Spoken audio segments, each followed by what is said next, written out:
That seat is for my real daughter. Get up.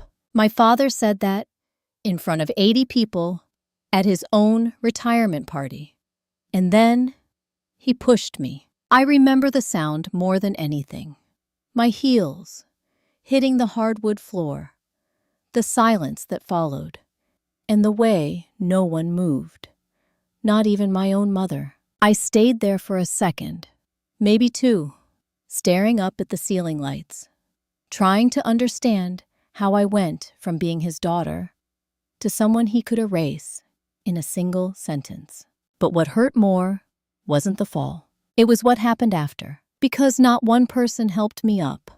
Not one person said my name, and not one person in that room knew the truth. They didn't know who had been quietly holding that entire family together for years. They didn't know who had been paying for the house, the cars, the parties, the very room they were standing in. And they definitely didn't know what I was about to do next. Now, before I take you back to how all of this started, take a moment to subscribe to the channel, especially if you enjoy stories that reveal what people only realize when it's already too late. Because what happened after that night wasn't loud, it wasn't dramatic, but it changed everything. Let me ask you something. If your own family erased you in front of everyone, and you had the power to walk away completely, would you stay, or would you finally let them feel what it's like to lose you? Because I made a choice that night, and by the time they understood it, there was no going back. My name is Sabrina Nolan. I'm 34 years old, and for most of my life, I believed that if you gave enough, loved enough, stayed quiet long enough, your family would eventually see you. March 15th was my birthday. It started like any other day. My alarm went off at 6:15. I made coffee in the same chipped mug I'd been using for years. And for a moment, I stood in my kitchen, staring at the photo on the wall. My grandfather, he was smiling in that picture, the way he always did. Like life hadn't worn him down yet. Flannel shirt, hands in his pockets, standing in front of his first rental property. He built everything from nothing. And when he passed, 7 years ago, he left something behind that changed all of our lives.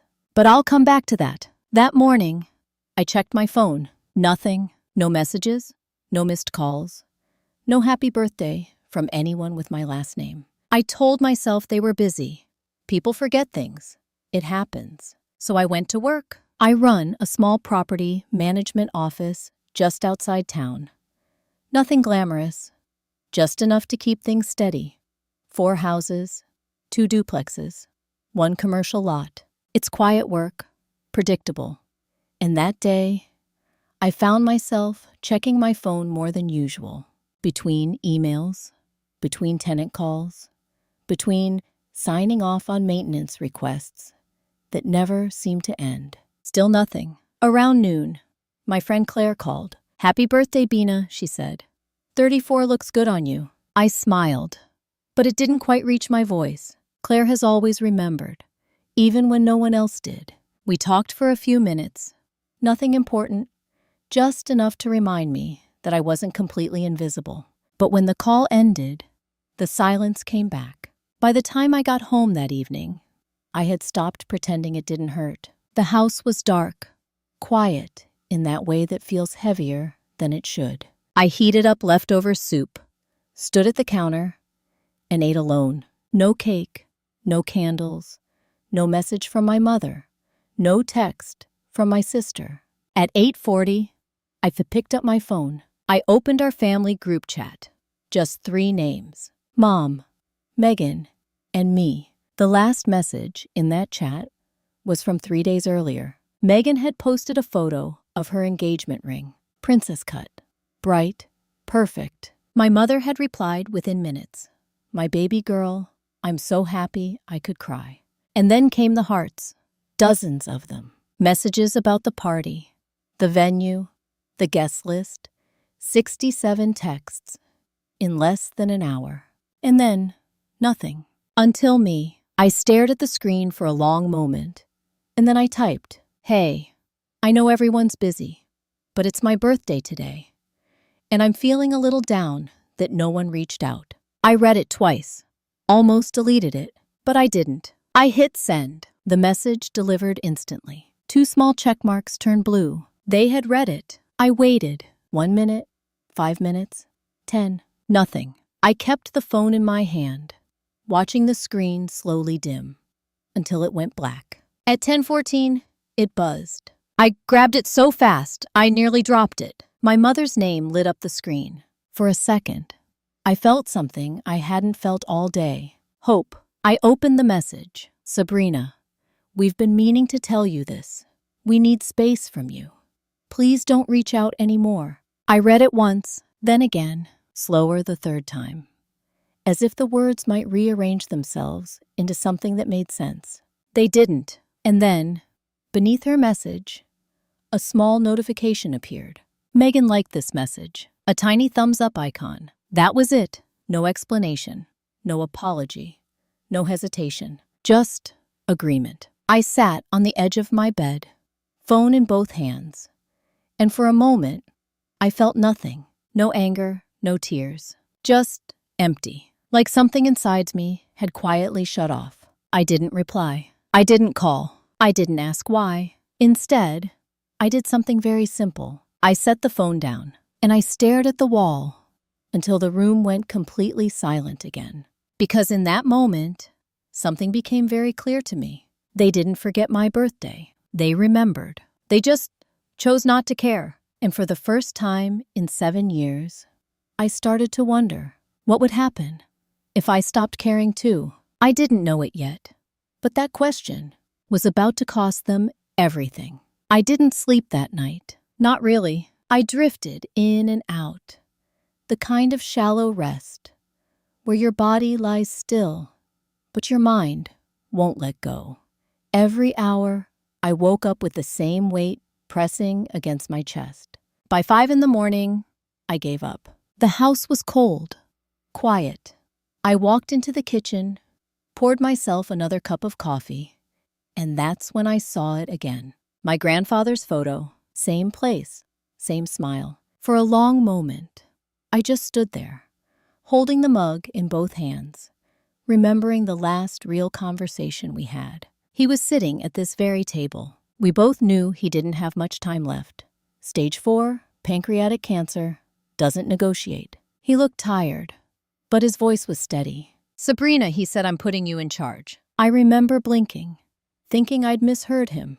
"In charge of what?" He gave a small smile. "Everything that matters." At the time, I thought he meant the properties, the rentals, the paperwork, the responsibilities. I didn't understand what he was really giving me or what it would cost. I sat down slowly, still staring at that photo, and for the first time in years, I let myself think about it. All of it. 7 years, 84 months, every single month, like clockwork. $4,500 to my mother, $3,200 to my sister. Mortgage payments, car notes, insurance, spending money, every bill, every transfer, every dollar, approved by me, signed by me, sent by me. And not once, in all that time, did they ask where it came from. Not once did they say thank you, because they didn't know,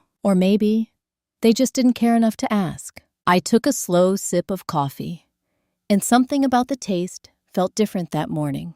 Clearer, like I was finally seeing something I had been avoiding for years. My phone rang. "Claire." I answered on the second ring. She didn't even say hello. What happened? I exhaled and told her everything. The message, the thumbs up, the silence that came before it, and the silence after. She didn't interrupt. She just listened. And when I finished, there was a pause, a long one. Then she said something I don't think I'll ever forget. "Bina, do you hear yourself?" I frowned slightly. "What do you mean? You've been funding their entire lives for 7 years, and they just told you to disappear." I didn't answer, because for the first time, I actually heard it, not as a fact, but as something real, something undeniable. That's insane, she said quietly. Another pause, and then softer. You don't have to keep doing this. I looked down at my hands, wrapped around the mug. For years, I had convinced myself this was normal, that this was what family meant. You give, you support, you hold everything together, even when it hurts. Because one day, they'll see you. One day, they'll appreciate you. One day, it will matter. But sitting there, in that quiet kitchen, after everything that had just happened, I realized something I should have seen a long time ago. They already saw me. They just didn't value what they saw. I ended the call with Claire, and for a moment, I just sat there. No tears, no anger, just clarity. Then I stood up, walked to the living room, and picked up my laptop. It took less than a minute to log in. The screen opened, and there it was. The trust account, clean, organized, quiet. 2 recurring payments, sitting there like they always did. $4,500, Linda Nolan. $3,200, Megan Nolan. Scheduled for the 1st of every month. Uninterrupted for 84 consecutive months. I stared at those numbers, and for a brief second, I heard my mother's voice in my head. We need space from you. I moved the cursor, slowly, deliberately, and hovered over the first payment. There was a button next to it. Suspend. A small box popped up. Are you sure you want to pause this distribution? I didn't hesitate. I clicked yes. Then I moved to the second one. Same question, same pause, same answer. Click. $7,700. A month. Gone. Just like that. The money didn't disappear. It was still there. Safe. Protected. But now, no one could touch it.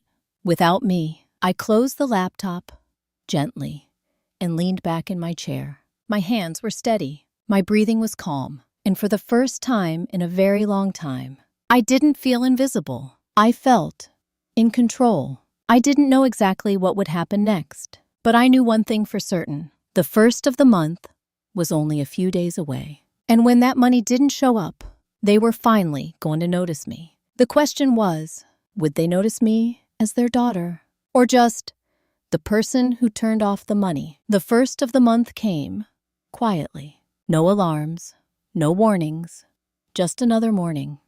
That looked like any other, except it wasn't, because somewhere across town, 2 bank accounts didn't receive what they had come to expect. And for the first time in 7 years, nothing showed up. I didn't hear it happen. I didn't see it, but I felt it, like a shift in the air, like something long overdue had finally begun. I went to work that day, reviewed leases, returned calls, handled maintenance requests, normal things, ordinary things, the kind of life I had been living, while quietly holding everything else together behind the scenes. My phone stayed silent. Of course it did. Both numbers were blocked. No interruptions, no guilt, no sudden demands disguised as emergencies. Just peace. 48 hours passed, then 72. And then, on the 4th day, curiosity got the better of me. Not because I missed them, but because I wanted to know something very specific. What happens when people lose something they never appreciated? I unblocked their numbers, just for a moment, just long enough to look. And there it was, 99 missed calls. The screen didn't even try to count anymore. Just 99 plus. Voicemails stacked on top of each other. Texts flooding in. All of it waiting. I sat down slowly and opened the first message. It was from my mother. Sabrina, call me back. Something's wrong with the bank. I played the next one. Honey, I think there's been a mistake with the trust. Then another. I didn't mean what I said. I was having a bad week. Can we talk? I let a few more play, one after the other. The tone shifted quickly. Confusion turned into concern. Concern turned into urgency. And urgency turned into anger. You can't do this to your own mother, Sabrina. This is my money. I paused the playback, sat there for a second, then opened Megan's messages. Shorter, sharper, more direct. Sabrina, this isn't funny. My engagement party is in 3 weeks. I need the venue deposit cleared. 2 hours later. Seriously, call me back. This is about my future. I scrolled further down. More messages, more calls, more pressure, different words, same theme. Money. Always money. I kept reading, waiting, looking for something. Anything. A how are you? And I'm sorry. A happy birthday. Even if it's late. But there was nothing. Not a single message acknowledging what they had said to me. Not one. Just demands, requests, expectations. As if the only thing that had changed was the inconvenience. I leaned back in my chair and let the silence fill the room. 7 years. 7 years of giving. Without question. 7 years of hoping they would see me. And now, with one decision, I could finally see them. Clearly. Not as family. Not as people who loved me. But as people who needed me. And the moment I stopped providing, they didn't come back for me. They came back for the money. I locked my phone. Didn't respond. Didn't explain. Didn't defend myself. I blocked the numbers again. And that night, for the first time in days, I slept. Really slept. No weight on my chest. No thoughts racing in circles. Just quiet. 6 days after the message, the doorbell rang. 7 in the morning. I was still in pajamas, coffee in hand. I walked to the door, slowly, and looked through the peephole. My mother, standing on the porch, arms crossed, jaw tight, waiting. I opened the door, but I didn't step aside. I stayed right there in the frame, a boundary. She could see. Sabrina, we need to talk. Her tone wasn't soft. It wasn't apologetic. It was controlled, measured. The same tone she used when she expected things to go her way. I took a sip of coffee. Okay, she frowned slightly. You can't just freeze me out like this. I tilted my head. You told me not to reach out. That's not what I meant. Then what did you mean? For a moment, she hesitated. Just a second. Then she shifted, changed tactics, the way she always did. I'm your mother. There it was. The guilt, the obligation, the invisible leash she had been pulling my entire life. I raised you alone, she continued. I sacrificed everything for you and your sister. I nodded once. I know. Then act like it. She stepped closer. Turn the money back on. There it was again. Not I'm sorry. Not I hurt you. Just instructions, commands, expectations. I set my cup down on the small table by the door and looked at her calmly. I'm not punishing you, I said. I'm doing my job. Her expression changed instantly. Confusion, then disbelief, then anger. What job? I held her gaze. My responsibility as trustee. Silence, heavy, uncomfortable, the kind of silence that forces truth into the room whether you want it or not. Her eyes widened slightly. You, what? And for the first time, I realized something she didn't know. Not really. Not the full picture. Not the part where every single dollar had my name behind it. And as that realization settled in, I saw it happen. The shift, the moment where everything she thought she understood started to fall apart. You don't get to control this, she said, but her voice had lost its edge.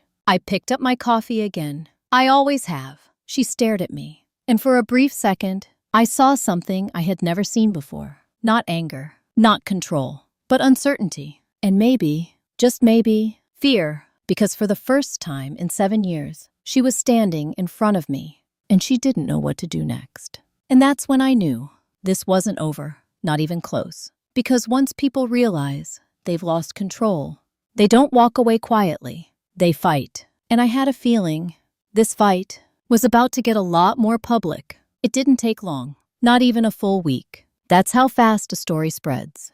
In a small town. At first, it was subtle. A look that lingered a second too long. A conversation that stopped when I walked in. At the grocery store, Mrs. Patterson didn't ask how I was doing. She just weighed the turkey, bagged it, and slid it across the counter without eye contact. At the post office, 2 women from my mother's church circle went quiet the moment I stepped inside. One of them gave me a smile, but it wasn't kindness. It was curiosity, wrapped in judgment. That's when I knew. My mother had started talking, and she hadn't told the truth. She had told her version. In her version, I was the problem, The ungrateful daughter, the cold, controlling one, the one holding the family inheritance hostage. She never mentioned the birthday, never mentioned the message, never mentioned the part where she told me to disappear, because that part didn't serve her story. And stories, in a town like ours, are everything. By Sunday, it reached the church. After service, Reverend Grant asked me to stay behind. He looked uncomfortable, like a man caught between two versions of the same truth. "Sabrina," he said gently, "your mother came to see me this week." I nodded. I figured, she's very upset. "I'm sure she is." He shifted slightly. "She says you're withholding family money." There it was. Simple, clean, carefully edited. I met his eyes. "With all due respect, Reverend, the trust names me as sole trustee. I'm fulfilling my legal responsibilities." He paused, processing. "So, this is intentional?" "Yes." Another pause, longer this time. Then he nodded slowly. "I understand." But I could tell he didn't fully. Not yet, because he was still hearing her voice, louder than mine. "I just thought you should know," he added. "People are talking." I gave a small smile. They usually are. And with that, I walked out. Across the parking lot, I could feel it, eyes following me, whispers starting the moment I passed. In a small town, reputation is currency, and mine had just taken a hit. But here's what my mother didn't understand. She thought she was taking something from me. But the truth was, she was forcing everything into the light. And once things are in the light, they don't stay controlled for long. Wednesday evening, the situation escalated. Megan made it public. She didn't use my name. She didn't have to. Everyone already knew. The post was short, carefully written, emotional, designed to get sympathy. Some people would rather watch their family suffer than let go of control. My engagement party might not happen because one person decided her ego matters more than her sister's happiness. I've tried reaching out. I've tried being the bigger person. Nothing works.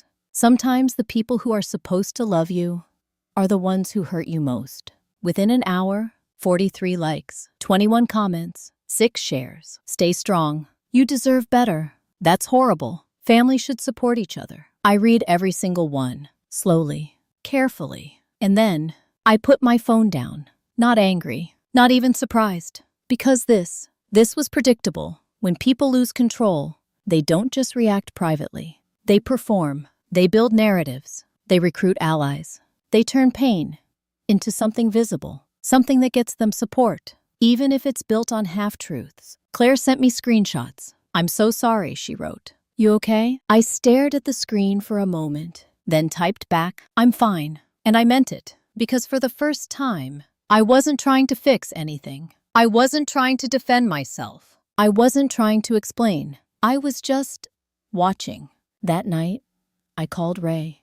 "They're making public accusations," I said.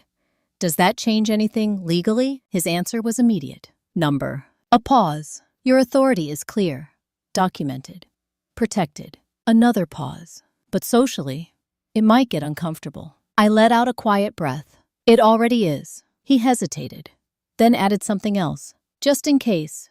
Save everything." I already am. Screenshots, comments, timestamps, every post, every message, every piece of the story they were trying to build. Not for revenge, not for court, but for clarity. For myself. Proof that I wasn't imagining this. Proof that the narrative wasn't real. A few days later, I got a call. Unknown number. I almost ignored it, but something told me to answer. "Sabrina, it's Derek." Megan's fiancé. His voice was different. Careful, measured, like he had rehearsed what he was about to say. "I'm calling from a friend's phone," he added quickly. I wanted to talk." I didn't say anything, so he continued. "I know things are tense. I know people are upset. But can we just get past this? Just for the engagement party." There it was. Not concern, not understanding. A request. "Just release the funds," he said, "and we can deal with everything else later." I leaned back in my chair. Getting past this means pretending none of it happened. He exhaled. "She didn't mean it like that." She said it. Megan agreed with it. Silence. Then his tone changed. Subtly. from careful to pressured. Megan's been crying every night, he said. If this party falls through, people are going to blame you. I let that sit, then answered calmly. They already do. Another pause, longer this time. And when he spoke again, his voice was different, colder, more direct. So you're just going to let everything fall apart? I didn't hesitate. I didn't build it. Silence. Heavy. Then finally, fine. A beat. We'll figure something out. Another beat. With or without you. The line went dead. I stared at my phone for a moment, replaying those last words. Not a request anymore. Not even a complaint. A threat. Vague, but clear enough. And for the first time since all of this started, I felt something shift again. Not doubt, not fear, but awareness. Because people who say, with or without you, usually believe they have options. The problem is, they didn't understand the system they were trying to work around. And I did. I opened my notes app and wrote one simple line: Derek, possible attempt to access trust funds without authorization. Then I locked my phone and sat there in the quiet. Because something told me this wasn't just about pressure anymore. This was about escalation. And whatever they were planning next, it wasn't going to stay private. It was going to happen in front of everyone. They tried everything, every angle, every shortcut, every possible way to get around me. My mother called the bank first, not once, 3 times. 3 different people in the wealth management department all gave her the same answer. Only the trustee can authorize distributions. But I'm a beneficiary, she argued. Yes, ma'am, but that doesn't grant access. What if the trustee is being unreasonable? A pause. Then the calm, practiced reply: You're free to consult an attorney. But from what we can see, all actions are within the trust's terms. Dead end. Megan tried next. She went directly to the venue, the same place hosting her engagement party, the Riverside Grill. She asked the owner, Mr. Hargrove, to let the event go forward on credit. Just a few weeks, just until things smoothed out. He didn't hesitate. Number, simple, final, because the booking wasn't in her name. It wasn't even in my mother's. It was under the trust, and the trust wasn't paying. Derek tried a different route. Loans, banks, credit unions, anything that could cover the gap.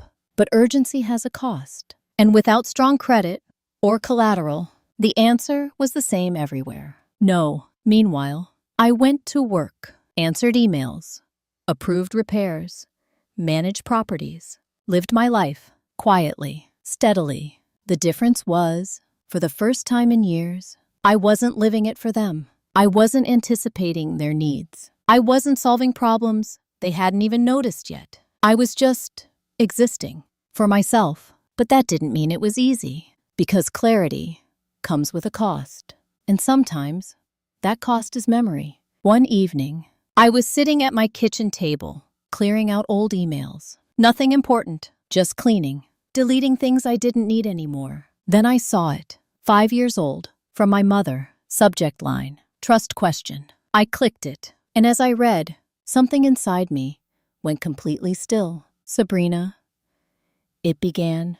Please don't tell anyone you manage the trust. I frowned, kept reading. People will think I can't take care of my own family. A pause. Then the line that changed everything. Just keep the money coming and let me handle the rest. I stared at the screen. Read it again, slower this time. Every word landing differently than it had 5 years ago. Back then, I thought she was protecting her dignity. I thought she was embarrassed. I thought I was helping her by staying quiet. But now I saw it clearly. This wasn't about dignity. This was about control. She didn't want people to know because she wanted the credit. She wanted the image, the strong, independent mother who had everything under control. And I had agreed to disappear. I leaned back in my chair, the glow of the screen reflecting off the wall. 7 years, not just giving, not just providing, but erasing myself on purpose for her. I forwarded the email to myself, saved a copy, took a screenshot, not out of anger, but because something about it felt important now, like a piece of a puzzle I hadn't even realized I was solving. That same night, there was a knock on my door, sharp, loud, unsteady. I opened it. Megan, Her makeup was smudged, her eyes red, and I could smell it immediately. "Wine. You ruined my life," she said. No hello, no hesitation, just accusation. I stayed in the doorway. "Megan, keep your voice down." "No," she snapped. "I want everyone to hear what kind of sister you are." Her voice cracked, emotion spilling over, uncontrolled. "I've been planning this for a year. A whole year." I didn't move, didn't react, just listened, because for the first time, I wasn't absorbing it, I was observing it. "You liked the message that told me to disappear," I said quietly. She flinched. "That was Mom's idea," she shot back. Then, almost immediately, I just went along with it. Silence. Heavy. Still. Because she didn't realize what she had just admitted. I looked at her. Really looked at her. "You planned it," I said. Her expression shifted. Confusion. Then regret. But it was too late. The truth was already in the room. She started crying. Not controlled. Not performative. Real. Messy. "I just need the party," she said. "Please. Just this one thing. You can hate us after." One thing. After everything. After years of being invisible. After a message telling me to disappear. After a public story painting me as the villain. One thing. I shook my head slowly. "I'm not mad, Megan." She looked up, eyes searching, hoping. "I'm done." The words landed harder than I expected. Even for me. I stepped back, closed the door, locked it, and stood there, in the quiet, listening to her crying on the porch, until headlights pulled up. Derek's car. Voices. Movement. Then silence again. I walked to the window, watched them drive away, and for a moment, I felt something I hadn't felt in a long time. Not guilt, not anger, but finality. Because whatever was coming next, it wasn't going to be a conversation. It was going to be a consequence. And with the engagement party only days away, I had a feeling that consequence was about to happen in front of everyone. The engagement party was set for Saturday night, 7 o'clock, Riverside Grill, 80 guests. I wasn't invited, but I knew everything. Not from them, from Claire. She had received her invitation months ago, back when I was still part of the picture. "You want me to skip it?" she asked. I shook my head. Number. A pause. "Go." I looked at her carefully. "And tell me everything." Because something inside me already knew. This wasn't going to go the way they planned. What Megan didn't know, what my mother didn't know, was that the final payment had never been made. 3 weeks earlier, I had formally notified the restaurant. The Nolan Family Trust would not be covering the event. The balance, $6,200, remained unpaid, but they showed up anyway, dressed up, smiling, performing, as if nothing had changed, as if the foundation was still there. Claire told me later, the room looked beautiful. White tablecloths, soft lights, flowers in glass jars, everything exactly how Megan had imagined it. My mother wore a new dress, navy blue, fitted, the kind she used to charge to the trust without thinking. This time, she had paid for it herself, or maybe put it on credit. Either way, the image was intact. For now, Megan looked radiant. White cocktail dress, hair perfectly styled, smiling for every photo, playing the role. Derek stood beside her, shaking hands, keeping things smooth. For the first hour, everything worked. People laughed, drinks flowed, music played. It looked like a celebration. At 7:45, my mother stood up, tapped her glass. The room quieted. She smiled. That same practice smile, the one she used when she needed control. "I want to thank everyone for being here tonight," she said, "to celebrate my beautiful daughter." A few claps, a few raised glasses. She continued, "This family has been through so much, but we always stick together." Claire told me she almost choked on her drink, because she knew. We always stick together. The same woman who told her daughter to disappear, standing in front of 80 people, talking about unity. That's the thing about lies.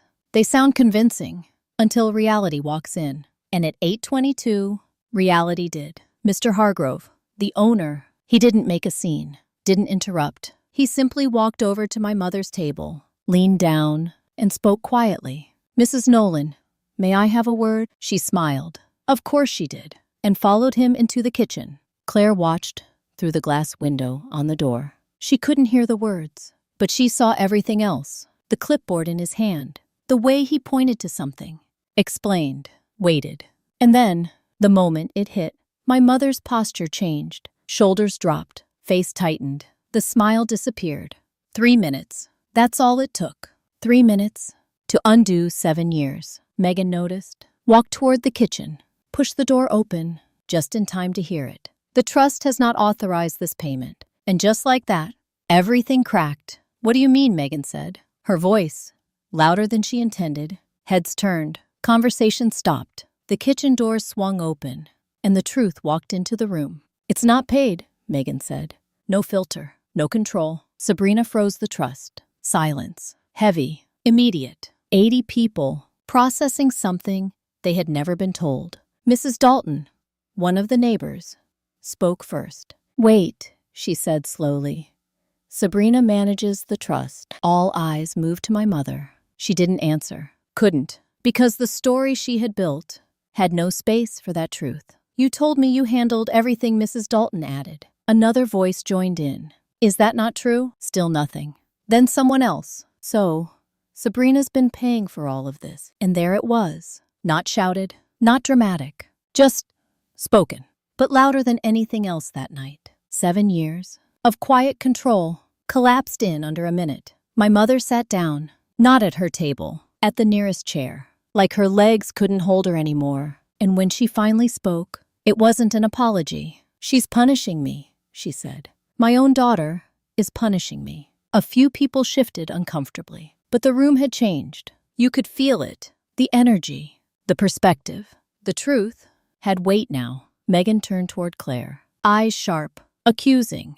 Did you tell her about tonight? Claire didn't flinch. Sabrina didn't do anything, she said calmly. She just stopped paying.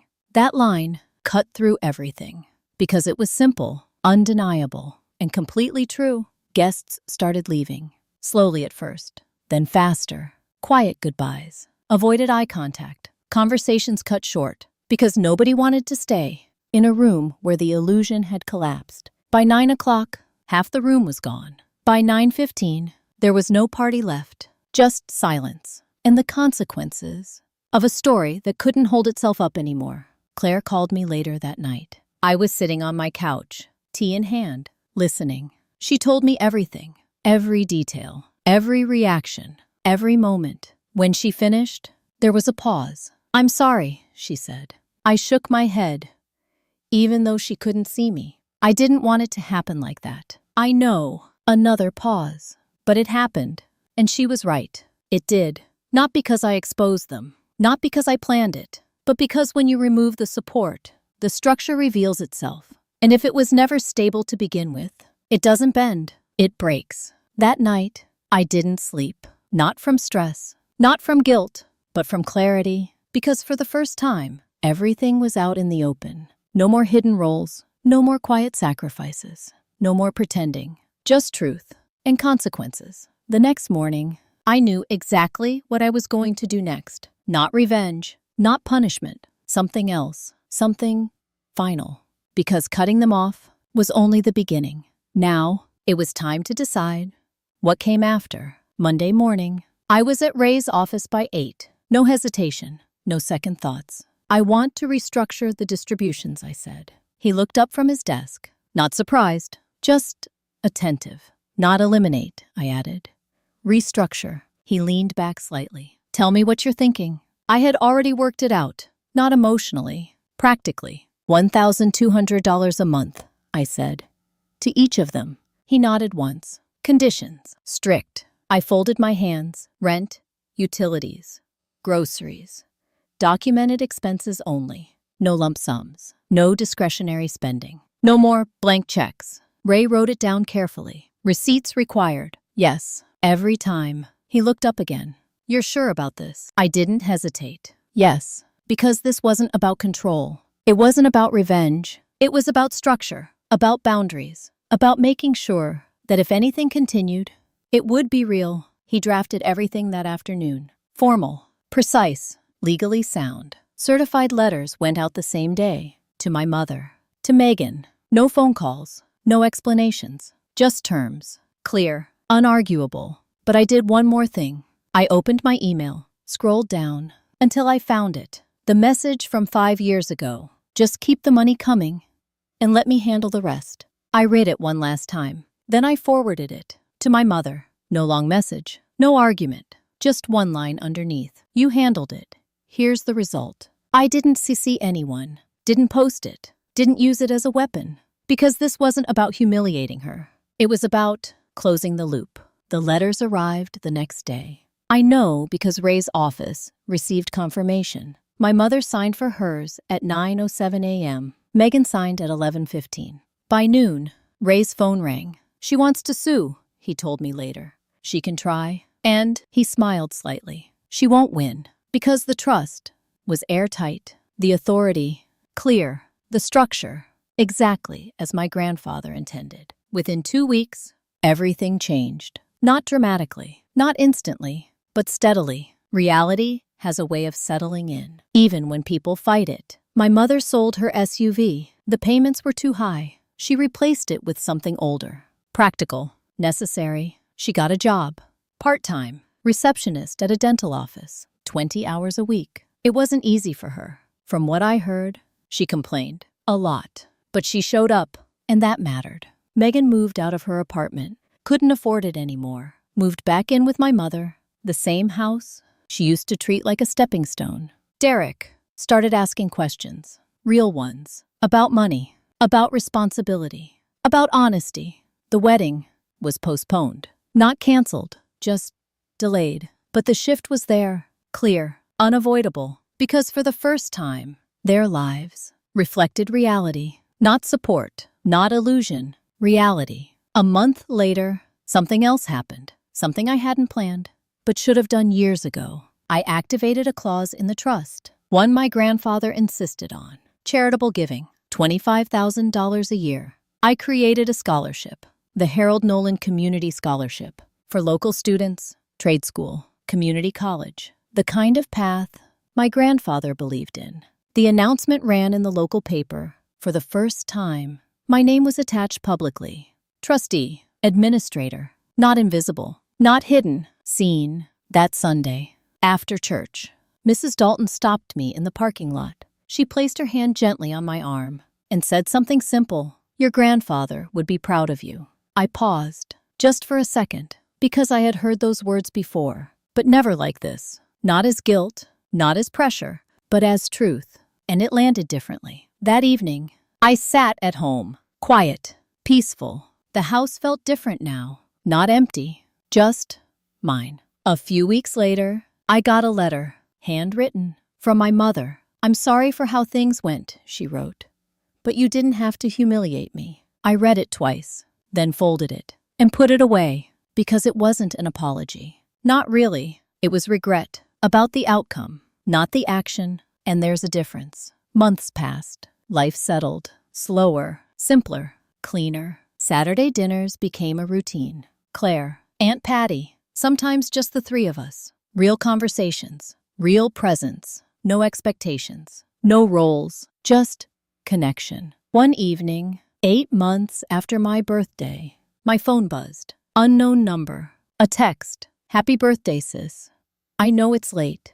I'm sorry for all of it. Megan. I stood there, reading it, in the same kitchen, same spot, but everything felt different. The light was warmer, the air lighter. I didn't reply. Not right away, but I didn't block the number either, because this time, it wasn't about money. It wasn't about control. It was about something else. Respect. And respect doesn't come back overnight. It's built, slowly, carefully, with actions, not words. I set the phone down, walked out to the porch, and sat there in the quiet. The night air was cool, the street still, and for the first time in a long time, I wasn't waiting for anything. Not approval, not recognition, not love that had to be earned. I had something better, clarity and peace. So if you've ever been the one holding everything together, quietly, invisibly, thinking one day people will see you, let me tell you something. I wish I had learned sooner. Being needed is not the same as being valued. And the moment you stop confusing the two is the moment your life changes. Not because everything gets easier, but because everything gets honest. And sometimes, honest is the beginning of something better. Maybe not with them, but with yourself. And that is enough. If we step back from this story and look at it not just as a family conflict, but as a pattern, what happened here is more common than most people are willing to admit. In psychology, there's a concept called functional dependency. It's when one person becomes the emotional or financial foundation for others without ever being truly acknowledged. Over time, this creates an imbalance, not just in money, but in power, in respect, in identity. Sabrina wasn't just supporting her family financially. She was holding together a system that depended on her silence. And the moment she removed that silence, the system didn't adjust. It collapsed. That's not cruelty. That's exposure. Another important principle is this: boundaries don't destroy relationships. They reveal them. When Sabrina set a boundary, she didn't create distance. The distance was already there. She simply made it visible. And here's where many people struggle, especially those who have spent years being the reliable one, the one who gives, the one who fixes, the one who keeps the peace. Because setting boundaries feels like betrayal. It feels like you're the one breaking something. But the truth is, you're not breaking anything that was healthy to begin with. You're just stopping the pattern. And patterns don't like to be interrupted. That's why the reaction is often so intense. Guilt, blame, public pressure, sometimes even manipulation. Because when people lose access to what they've depended on, they don't always respond with reflection. They respond with resistance. But over time, something shifts. Not always in the relationship, but in you. You start to see clearly what is real, what is performative, what is built on respect, and what was built on convenience. And from that clarity, you make different choices. Healthier ones, stronger ones, more honest ones. Now here's the part most people don't talk about. Setting boundaries doesn't guarantee reconciliation. Sometimes it leads to distance. Sometimes it leads to silence. But sometimes, just sometimes, it creates the first real opportunity for change. Not forced, not manipulated, but chosen. And that's the only kind of change that actually lasts. So if you see yourself in this story, if you've ever been the one who gives more than you receive, who shows up without being seen, who keeps everything running while quietly disappearing, then this is something worth asking yourself. Are you being valued or just being used? Because the answer to that question will shape everything that comes next. And if this story gave you something to think about, something to reflect on, or maybe even the courage to take a step you've been avoiding, then take a moment to support the channel. Hit the like button, subscribe, and stay with us. Because stories like this aren't just stories, they're mirrors. And sometimes, seeing clearly is the first step to finally choosing yourself. Thank you for listening. It truly matters more than you think.